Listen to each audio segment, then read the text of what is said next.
Selamat pagi, salam sejahtera untuk kita semua.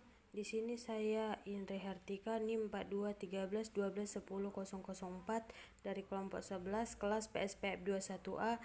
Di sini saya akan menjelaskan tentang listrik magnet menggunakan media plosa dan audio yang dosen pengampunya Bapak Profesor Dr. Sahyar MS MM.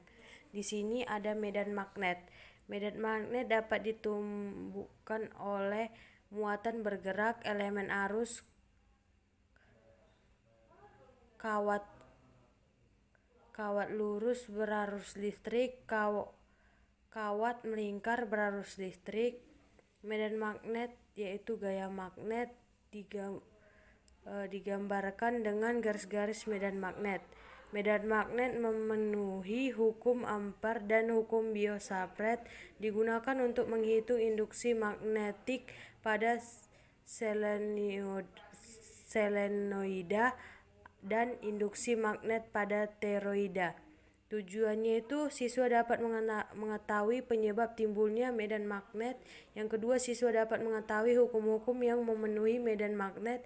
Yang ketiga, siswa dapat mendeskripsikan gaya medan magnet pada medan magnet. Yang kedua itu ada medan magnet di sekitar kawat berarus. Karena adanya gaya magnet atau gaya Lorentz dianalisis dengan hukum Biot-Savart diterapkan pada hukum Ampere untuk mengantar simetri dianalisis di hukum Ampere. Medan magnet di sekitar kawat arus besarnya bergantung pada kuat arus listrik, ukuran pengantar, bentuk pengantar. Tujuan dari medan magnetik di sekitar kawat berarus yaitu siswa dapat mengetahui hubungan medan magnet dengan hukum-hukum bermagnetan. Yang kedua, siswa dapat mengetahui hukum-hukum yang bekerja dan memenuhi medan magnet. Yang ketiga, siswa dapat mendeskripsikan dan membedakan kawat arus pada setiap hukum-hukum medan magnet. Selanjutnya ada induksi elektromagnetik. Induksi elektromagnetik ini didefinisikan sebagai induksi yang GGL atau definisi GGL induksi. Yang kedua, rumus-rumus induksi elektromagnetik itu terbagi menjadi 4, yaitu flux magnetik, hukum Faraday, hukum Lenz, dan hukum Henry. Aplikasi induksi elektromagnetik ada 3, yaitu generator, dinamo atau motor listrik, yang ketiga transformator. Tujuannya ini di sini siswa dapat mengetahui hubungan GGL induksi dan induktansi pada induksi elektromagnetik. Yang kedua, siswa dapat mengetahui hukum-hukum yang bekerja atau memenuhi GGL induksi. Yang ketiga, siswa dapat mengetahui aplikasi induksi elektromagnetik. Yang keempat, siswa dapat menganalisis yang menyebabkan induksi magnetik. Selanjutnya ada listrik. Listrik ini terbagi menjadi 2, yaitu listrik statis dan listrik dinamis. Listrik statis dipengaruhi oleh muatan yang terbagi menjadi gaya Coulomb, medan listrik, potensial listrik, energi potensial listrik, dan kapasitor. Energi potensial listrik arahnya itu yaitu tolak-menolak, tarik-menarik. Selanjutnya ada listrik dinamis. Listrik dinamis ini terbagi menjadi 2 lagi, yaitu listrik arus searah terbagi menjadi hukum Ohm, hambatan kawat, rangkaian arus searah, hukum Kirchhoff, daya listrik. Di hukum Kirchhoff ini ada 2, terbagi menjadi 2, yaitu hukum Kirchhoff pertama dan hukum Kirchhoff kedua. Selanjutnya di listrik dinamis terbagi menjadi 2, yang satu lagi itu ada listrik arus bolak-balik. Listrik bolak-balik ini terbagi menjadi 1 dan 5 efektif, 1 dan 5 pada masing-masing rangkaian RL dan C, rangkaian R, I, dan C, sifat rangkaian, daya rangkaian.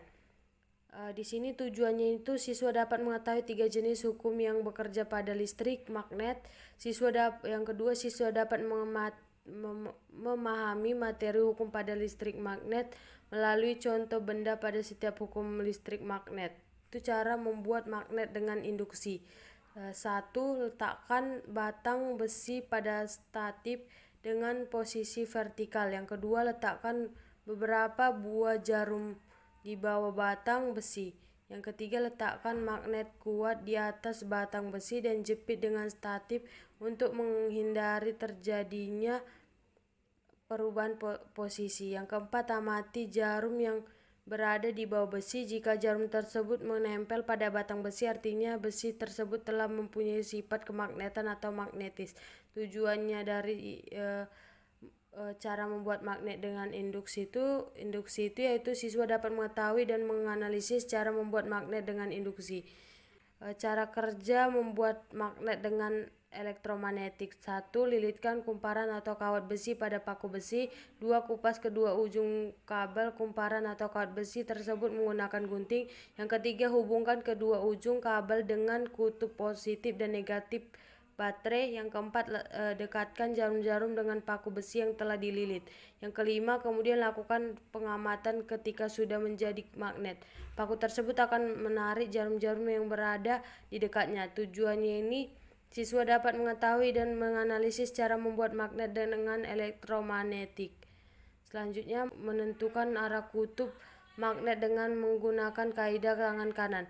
Menentukan kaidah tangan kanan. Jika arah ibu jari mengatakan arah arus listrik atau I, maka lipatan jari-jari yang keempatnya itu menyatakan arah medan magnet atau B.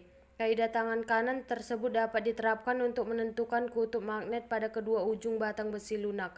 Yang selanjutnya itu batang besi dililitkan searah jarum jam arah ke kanan, kemudian besi digenggam sehingga 4 jari mengikuti arah garis panah. Selanjutnya, ibu jari menunjukkan arah ujung segi 4 dan ujung tersebut adalah kutub utara magnet, sedangkan ujung lainnya akan membentuk kutub selatan. Tujuannya siswa dapat mendeskripsikan menentukan arah kutub magnet dengan kaidah tangan kanan. Selanjutnya, cara kerja galvanometer. Galvanometer bekerja berdasarkan transduksi elektromagnetis yang merespon arus yang dikenainya berdasarkan kekuatan arus dan laju alirannya. Ketika alat ini terkena sumber arus searah, arus mengalir melalui sekitarnya yang bekerja melawan magnet permanen dan membuat kumparan berputar dan mendorong pegas. Pada gilirannya, fluktuasi menggerakkan penunjuk yang menunjukkan skala arus listrik. Arus listrik yang melalui kumparan secara langsung menentukan arah putarnya, sedangkan kuat arus menentukan besarnya putaran. Untuk memastikan bahwa medan magnet seragam potongannya, tiang harus dirancang dengan hati-hati. Jika gagal melakukannya akan menghasilkan defleksi sudut yang tidak profesional dari penunjuk ke arus. Tujuannya siswa dapat mengetahui cara kerja galvanometer. Siswa dapat mendeskripsikan cara menggunakan galvanometer. Terima kasih, sekian dari materi saya. Jika ada salah kata, saya mohon maaf. Selamat pagi.